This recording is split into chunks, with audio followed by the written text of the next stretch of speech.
Olá, gente!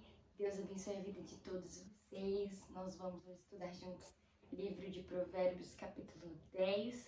Antes de qualquer coisa, vamos orar juntos. Pai, nesse momento nós clamamos a Ti, primeiramente glorificando e exaltando Teu santo nome, rendendo a Ti, Papai, a nossa adoração. Pedimos a Ti perdão por todas as nossas falhas e pecados, por tudo aquilo que não agrada o Senhor. Pai, nesse momento nós queremos ouvir a Tua voz. Nós queremos que o Senhor nos alcance, lançando sobre cada um de nós aquilo que o Senhor quer lançar. Qual é a palavra, qual é o ensinamento que o Senhor tem para nós nessa noite? Papai, fala conosco, nós queremos ouvir a Tua voz. Nesse momento eu te oro para que seja o Espírito Santo através de mim e não eu. Que não seja o meu entendimento, mas que seja o direcionamento do Espírito Santo de Deus. Em nome de Jesus. Amém.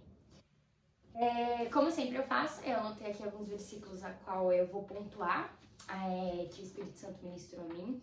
E eu quero, obviamente, que vocês leiam o capítulo completo, para que vocês sejam ministrados aí de uma forma diferente. Depois compartilha comigo, que eu tenho certeza que nós vamos crescer muito juntos espiritualmente. Bom, vamos lá.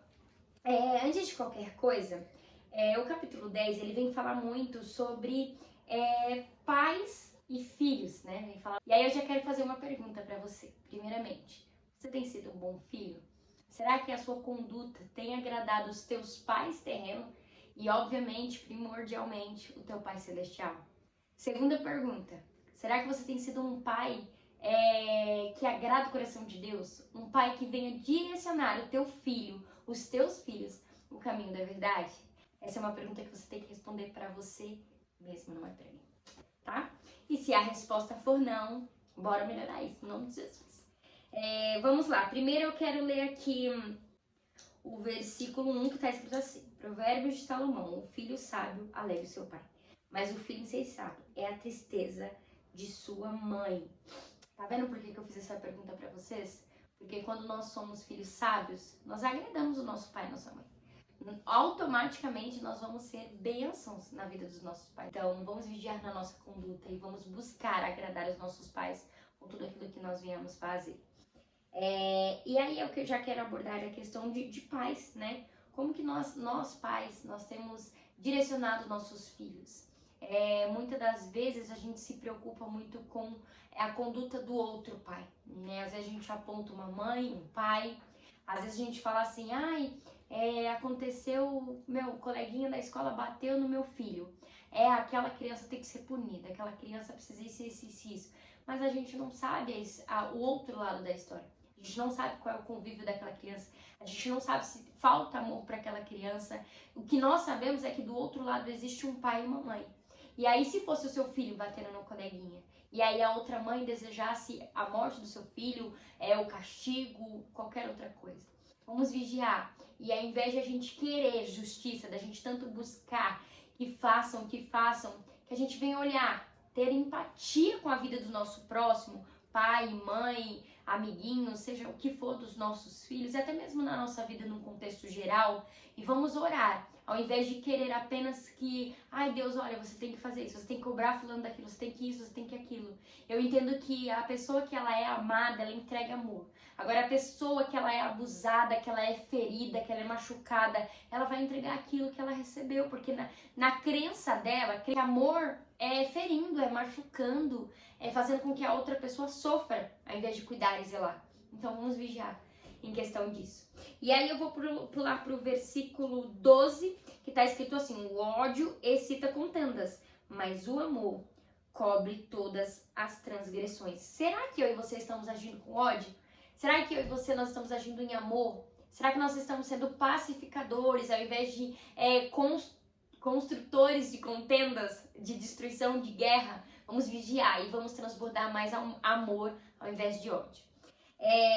Agora, versículo 17, está escrito assim: o caminho para a vida é de quem guarda o ensino, mas o que abandona a repreensão anda errado.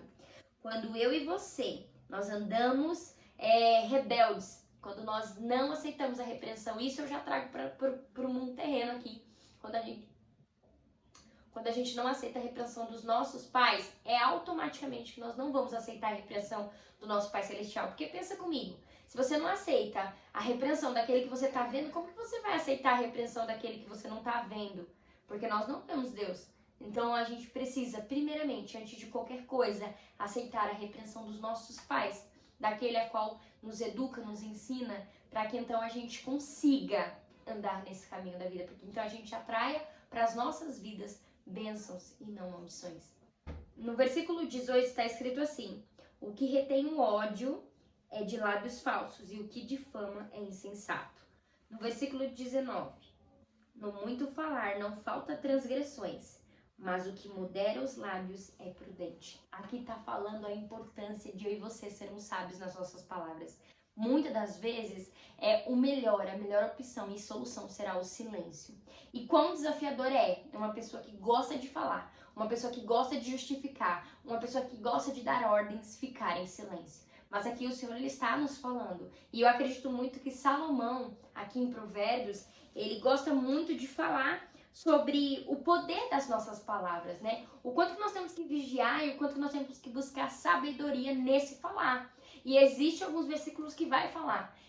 Mais sábio é aquele que tarda em falar. Então é aquele que fica quieto, aquele que ouve mais e fala menos, aquele que pensa antes de falar. Então será que eu e você, nós temos pensado antes de falar? Será que nós temos que falado assim: ei, Espírito Santo, me ajuda? Qual é a palavra certa que eu tenho que falar nesse momento?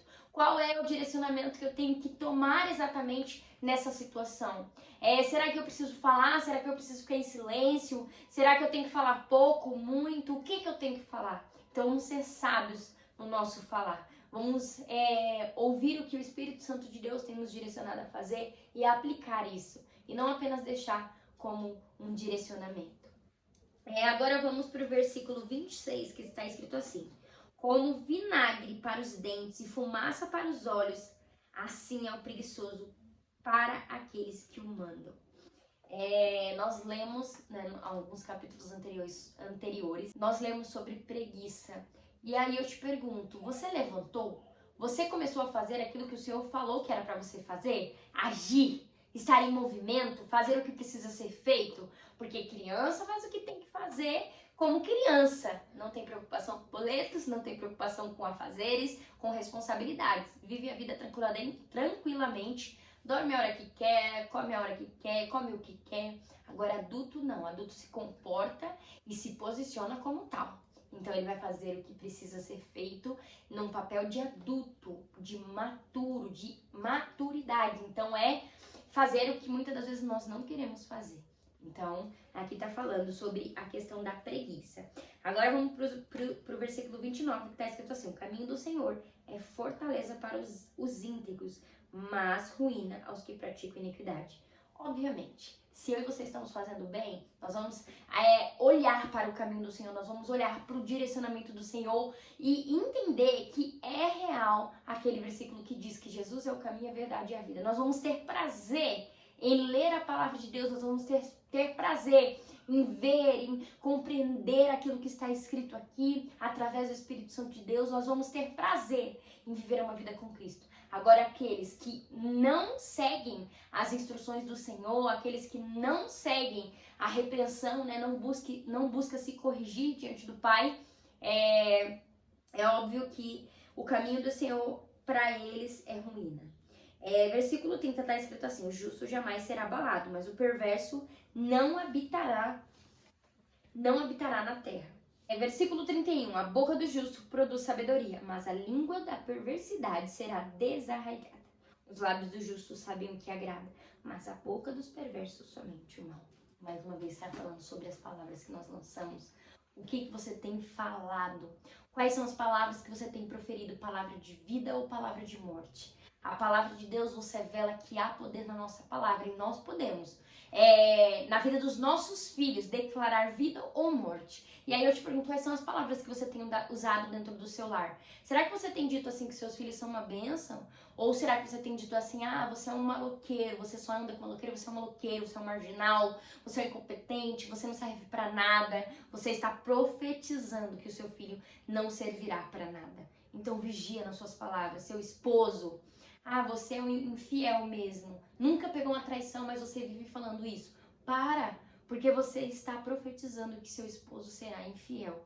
Ou qualquer outra pessoa, talvez é no ambiente de trabalho, seu funcionário, sua sócia, seu sócio, vigia no falar, porque há poder nas nossas palavras. Vamos vigiar e vamos entender que nós podemos profetizar vida. Então vamos dizer que nossos filhos são uma bênção, que eles vão ser um impacto nessa geração, que eles vão ser profetas de Deus, que eles vão falar do amor de Deus, que eles vão espalhar esse amor, que vão ser doutores, que vão ser governantes, enfim, profetiza.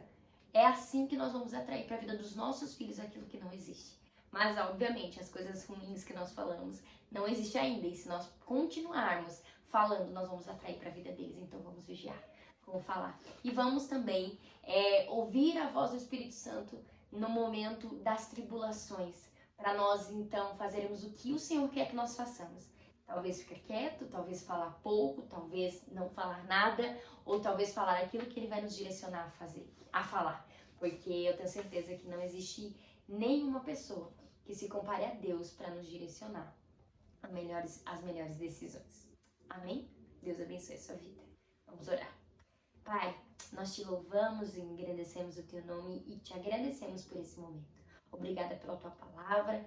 Nos ensina, Senhor, a dizer aquilo que traga vida para nossa casa, aquilo que traga vida para os nossos filhos, para o nosso esposo, para o nosso casamento. Nos ensina, Senhor, a falar coisas verdadeiramente positivas diante de qualquer ambiente que nós venhamos frequentar. Papai, nos ensina a ser sábios. Nós queremos fazer aquilo que agrada ao Senhor.